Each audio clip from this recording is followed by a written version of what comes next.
Dear students, welcome to Study and Learn Academy. I am Dr. Ganpat Nagda, PhD in Environmental Science, and today we will start another important act, that is Forest Conservation Act.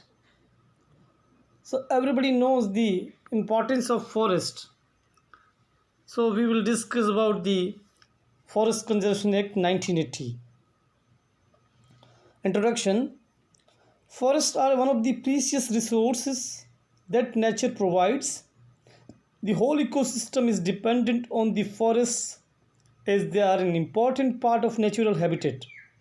So, it should be our prime duty to preserve them and not harm the cycle of our nature.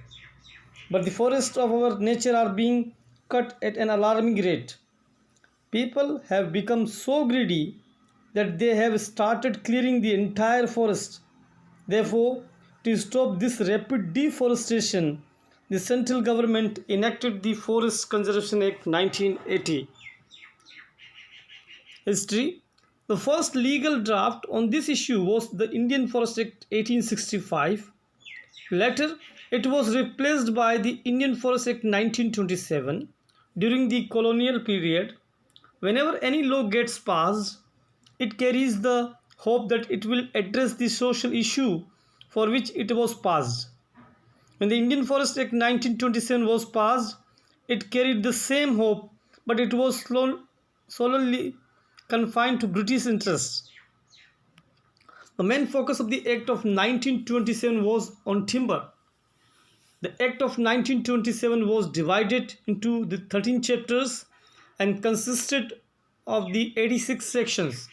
It gave power to the state to control the rights of tribal people to use forests. Under this act, the government was also empowered to create reserve forests. It aimed to regulate the forest produce and to levy taxes on the timber and other forest produce, which later became the source of revenue for the government. It never aimed to protect the forest of the country and just wanted to regulate the cutting of timber and other raw materials used in the industries. After independence, the need to conserve the forest became more strong, and therefore the President of India enforced the Forest Conservation Ordinance 1980. The ordinance was later repealed by virtue of Section 5 of the Forest Conservation Act 1980, which came into force on October 25, 1980. It was passed to protect the forest of the country and the matters related to it. It also covers the issues which were not addressed by the previous act. Under the 1980 Act, the restriction was made on the use of forest for non-forest purposes. Constitutional mandate for forest conservation. When the Constitution of India was adopted in 1950, the framers were not aware that in future the issues related to forest conservation may arise. This was realized later as the Constitution 42nd Amendment 1976 was made and Article 48A was added to the part of directive principles of state policy, and Article 51A as a fundamental duty of every citizen of India. As per Article 48A, the state shall make laws to protect and improve the environment to safeguard the forest of our country.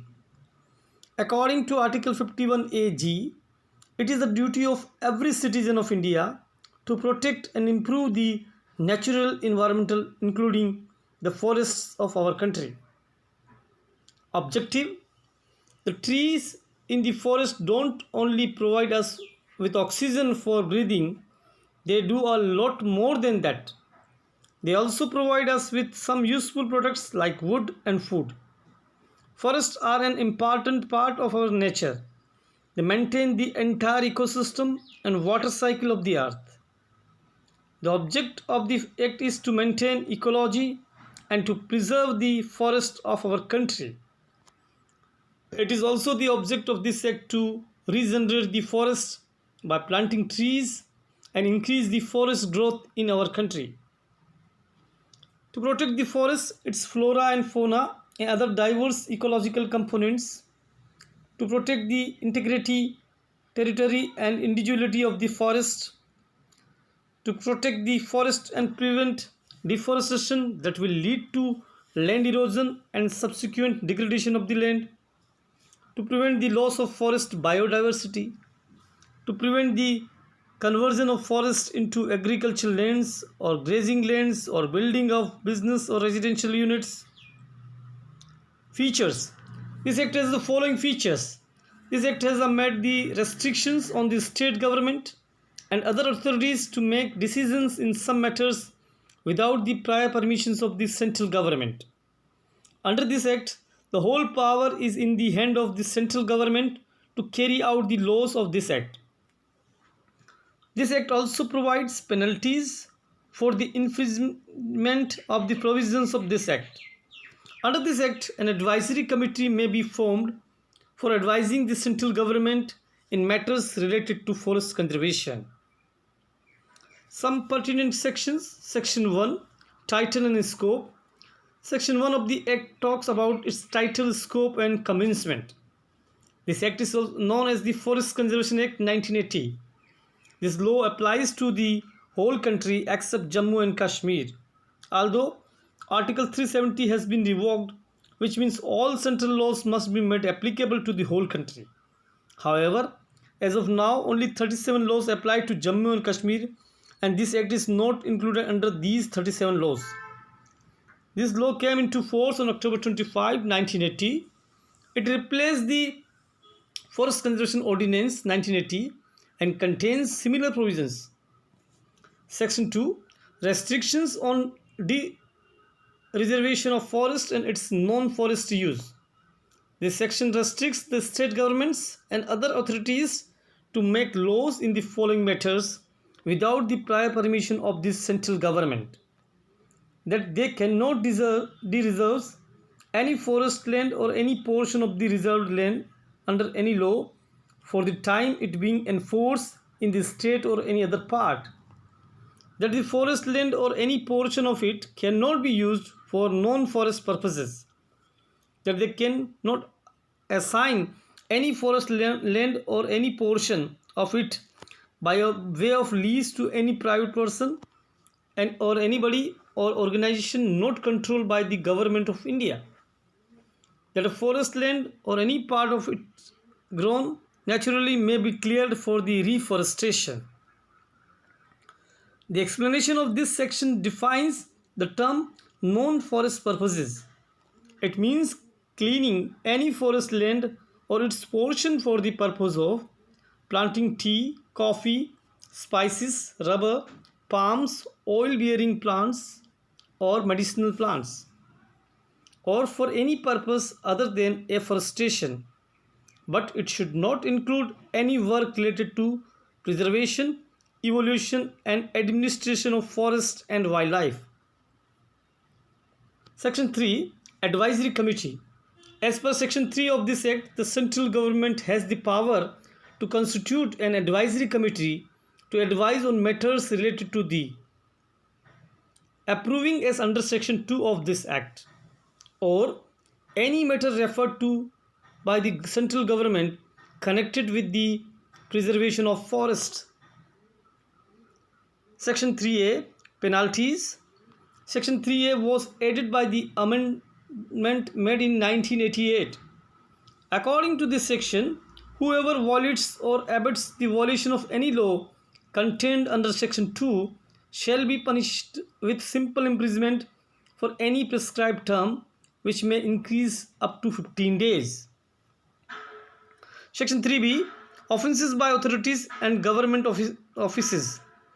This Section 3B was also added by the amendment made in 1988.